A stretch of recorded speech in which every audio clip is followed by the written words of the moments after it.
Senhor Csaba Kőrösi, presidente da 77ª Assembleia Geral das Nações Unidas, senhor Antônio Guterres, secretário-geral das Nações Unidas, senhoras e senhores, chefes de Estado, de governo e de delegações. Senhoras e senhores, começo por cumprimentá-lo, embaixador Csaba Kőrösi, pela eleição para presidir esta Assembleia Geral. Esteja certo de contar com o apoio do Brasil. O tema escolhido para este debate geral gira em torno de um conceito que se aplica perfeitamente ao momento que vivemos, um divisor de águas. Senhor presidente, nossa responsabilidade coletiva nessa Assembleia Geral é compreender o alcance dos desafios que compõem esse divisor de águas e, a partir daí, construir respostas que tirem sua força dos objetivos que são comuns a todos nós. A tarefa não é simples, mas, a rigor, não temos alternativa. Esse esforço tem de começar no interior de cada um dos nossos países. Antes de tudo, é aquilo que realizamos no plano interno que dá a medida da autoridade com que agimos no plano internacional. Deixe-me falar da perspectiva do meu país. Quando o Brasil se manifesta sobre a agenda da saúde pública, fazemos isso com a autoridade de um governo que, durante a pandemia da Covid-19, não poupou esforços para salvar vidas e preservar empregos. Como tantos outros países, concentramos nossa atenção, desde a primeira hora, em garantir um auxílio financeiro emergencial aos mais necessitados. O nosso objetivo foi proteger a renda das famílias para que elas conseguissem enfrentar as dificuldades econômicas decorrentes da pandemia. Beneficiamos mais de 68 milhões de pessoas, o equivalente a 1/3 da nossa população. Em paralelo, lançamos um amplo programa de imunização, inclusive com produção doméstica de vacinas. Somos uma nação com 210 milhões de habitantes e já temos mais de 80% da população vacinada contra a Covid-19. Todos foram vacinados de forma voluntária, respeitando a liberdade individual de cada um. Da mesma forma, no terreno da economia, o Brasil traz a autoridade de um país que, em nome de um crescimento sustentável e inclusivo, vem implementando reformas para a atração de investimentos e melhorias das condições de vida de sua população. No meu governo, extirpamos a corrupção sistêmica que existia no país.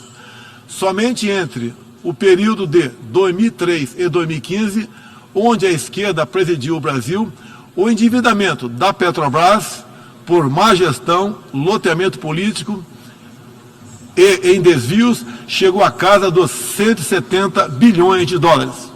O responsável por isso foi condenado em 3 instâncias, por unanimidade. Delatores devolveram $1 bilhão e pagamos para a Bolsa Americana outro $1 bilhão por perdas de seus acionistas. Esse é o Brasil do passado. Aprimoramos os serviços públicos com redução de custos e investimentos em ciência e tecnologia. Hoje, por exemplo, o Brasil é o 7º país mais digitalizado do mundo. São 135 milhões de pessoas que acessam 4.900 serviços do meu governo. O Brasil foi pioneiro na implantação do 5G na América Latina. Levamos adiante uma abrangente pauta de privatizações e concessões, com ênfase na infraestrutura. Concluímos o projeto de transposição do Rio São Francisco, levando água para o Nordeste brasileiro. Adotamos novos marcos regulatórios, como o do saneamento básico, o das ferrovias e o do gás natural. Além disso, melhoramos o ambiente de negócios, com a Lei da Liberdade Econômica e a Lei de Startups. Como resultado, criamos oportunidades para o jovem empreender e ter empregos de qualidade. Coroando todo esse esforço de modernização da economia brasileira, estamos avançando a passos largos para o ingresso do Brasil como membro pleno da Organização para a Cooperação e Desenvolvimento Econômico, a OCDE.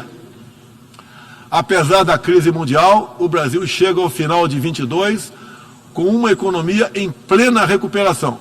Temos emprego em alta e inflação em baixa. A economia voltou a crescer. A pobreza aumentou em todo o mundo sob o impacto da pandemia. No Brasil, ela já começou a cair de forma acentuada. Os números falam por si só. A estimativa é de que, no final de 22, 4% das famílias brasileiras estejam vivendo abaixo da linha da pobreza extrema. Em 2019, eram 5,1%. Isso representa uma queda de mais de 20%. O Auxílio Brasil, programa de renda mínima criado no meu governo durante a pandemia, que atende 20 milhões de famílias, faz pagamentos de quase $4 por dia às mesmas. O desemprego caiu 5 pontos percentuais, chegando a 9%, taxa que não se via há 7 anos. Reduzimos a inflação com estimativa de 6% no corrente ano. Tenho a satisfação de anunciar que tivemos deflação inédita no Brasil nos meses de julho e agosto. Desde junho, o preço da gasolina caiu mais de 30%. Hoje, um litro no Brasil custa cerca de 90 centavos de dólares. O preço da energia elétrica também teve uma queda de mais de 15%. Quero ressaltar que o custo da energia não caiu por causa de tabelamento de preços ou qualquer outro tipo de intervenção federal.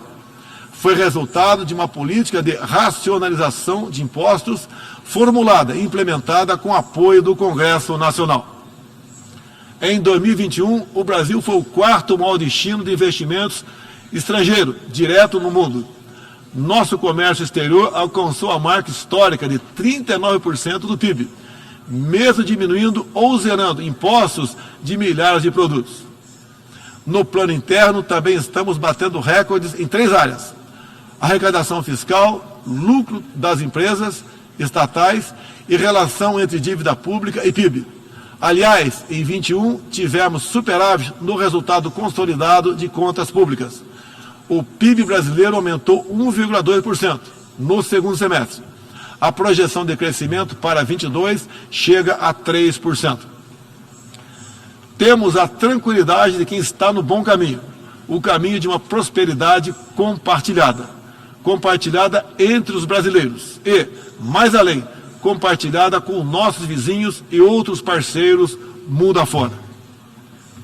É isso que vemos, por exemplo, na produção de alimentos. Há 4 décadas, o Brasil importava alimentos. Hoje, somos um dos maiores exportadores mundiais. Isso só foi possível graças a pesados investimentos em ciência e inovação, com vistas à produtividade e à sustentabilidade. Faço aqui um tributo à pessoa de Alisson Paulinelli, candidato brasileiro ao Prêmio Nobel da Paz, por seu papel na expansão da fronteira agrícola brasileira com o uso de novas tecnologias. Este ano, o Brasil já começou a colheita da maior safra de grãos da nossa história. Estima-se pelo menos 270 milhões de toneladas. O Brasil também, em poucos anos, passará de importador a exportador de trigo. Para o período de 22-23, a previsão é que a produção total ultrapasse os 300 milhões de toneladas. Como afirmou a diretora-geral da Organização Mundial do Comércio, em recente visita que nos fez, se não fosse o agronegócio brasileiro, o planeta passaria fome, pois alimentamos mais de 1 bilhão de pessoas ao redor do mundo. O nosso agronegócio é orgulho nacional.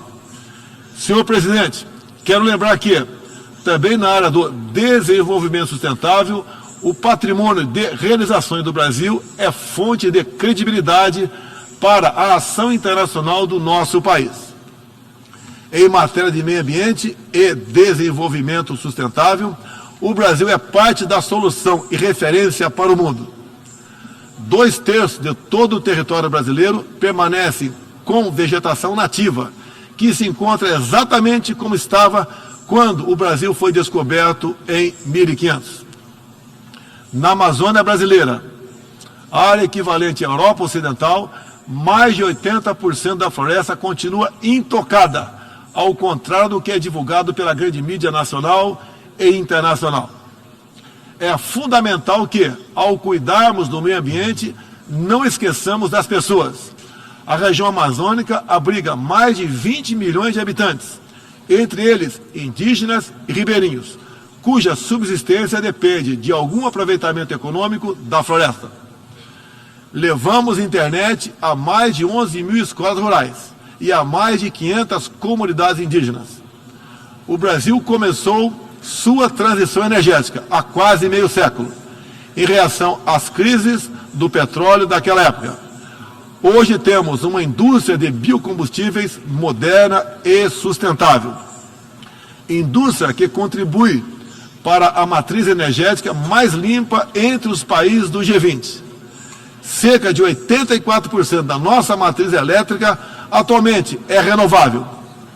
E esse é o objetivo que muitos países desenvolvidos esperam alcançar somente depois de 2040 ou 2050. No ano passado, o Brasil foi escolhido pelas Nações Unidas como o país campeão da transição energética. Temos capacidade para ser um grande exportador mundial de energia limpa.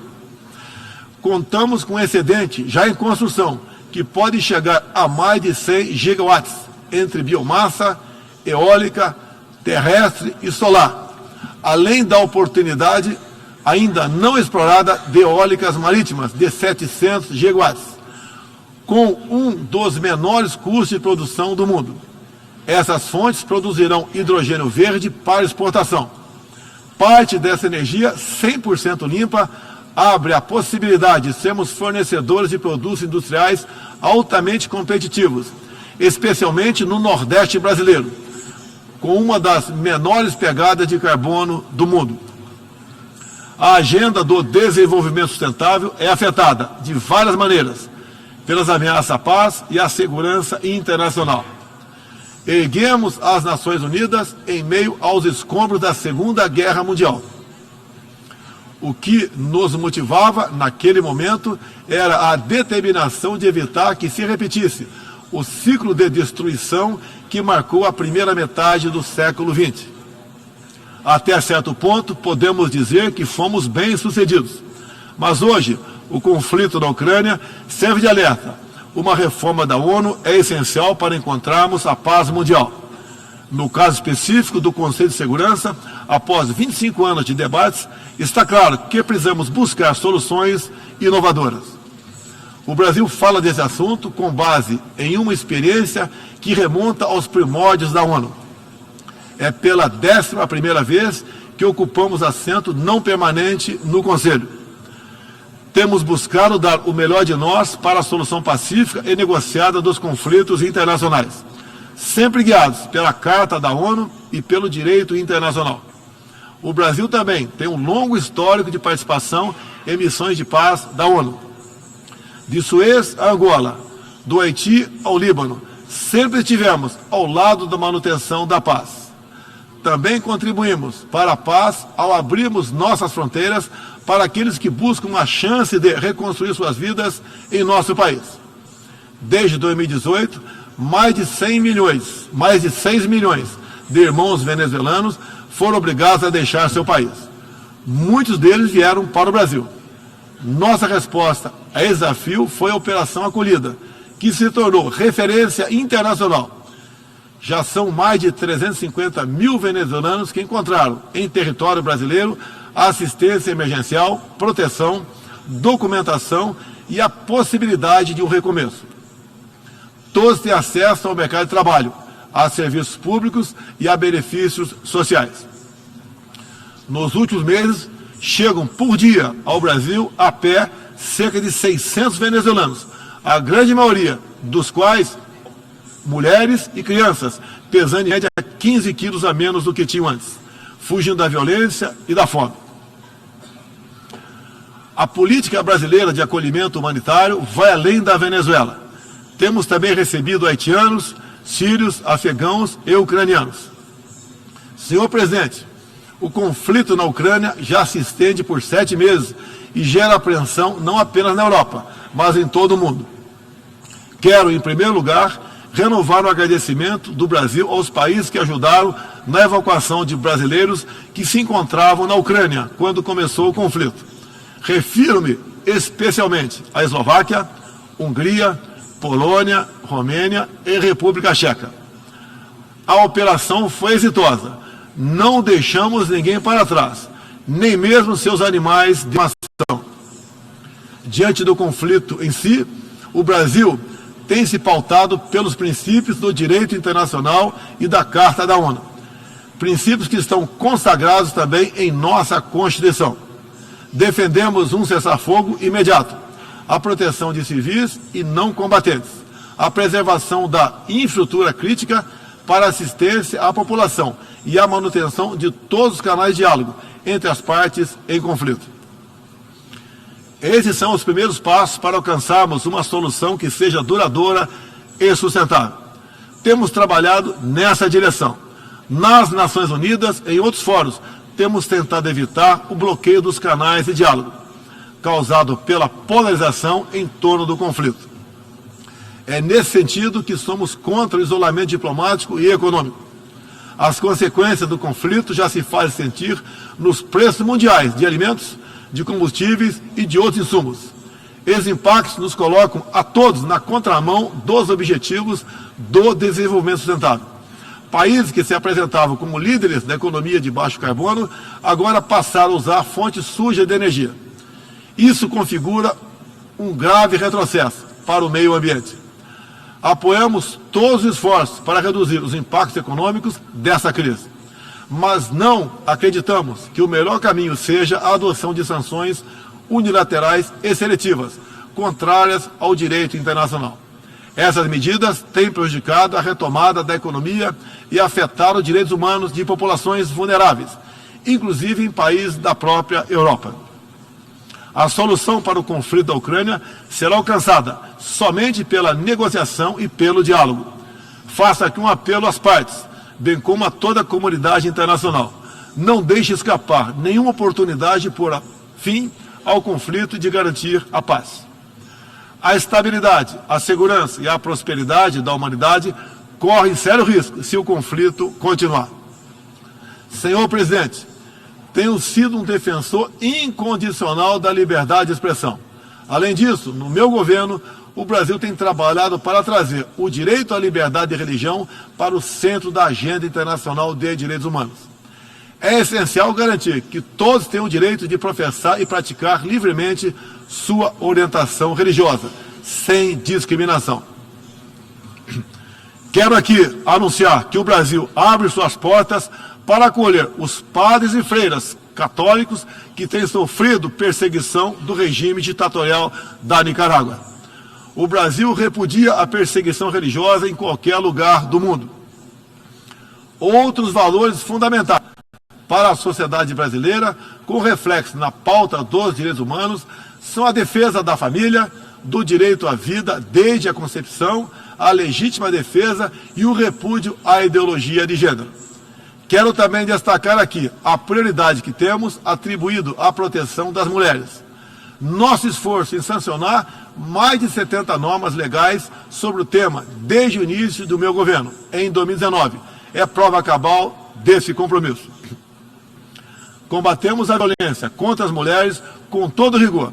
Isso é parte da nossa prioridade mais ampla de garantir segurança pública a todos os brasileiros. Os resultados aparecem em nosso governo. A queda de 7,7% no número de feminicídios e diminuição do número geral de mortes por homicídio. Em 2017, eram 30 mortes por 100 mil habitantes. Agora são 19. A violência no campo também caiu ao mesmo tempo que aumentamos a regularização da propriedade da terra para os assentados. No meu governo, entregamos 400 mil títulos rurais, 80% deles para as mulheres. Trabalhamos no Brasil para que tenhamos mulheres fortes e independentes, para que possam chegar aonde elas quiserem.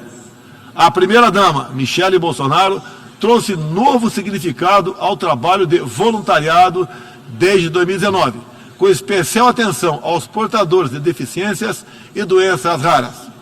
Senhor presidente, senhor secretário-geral, senhoras e senhores, chefe de Estado e de governo, senhoras e senhores, Neste 7 de setembro, o Brasil completou 200 anos de história como nação independente.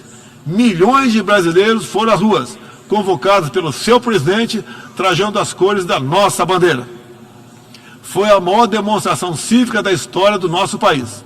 Um povo que acredita em Deus, pátria, família e liberdade. Muito obrigado a todos os senhores.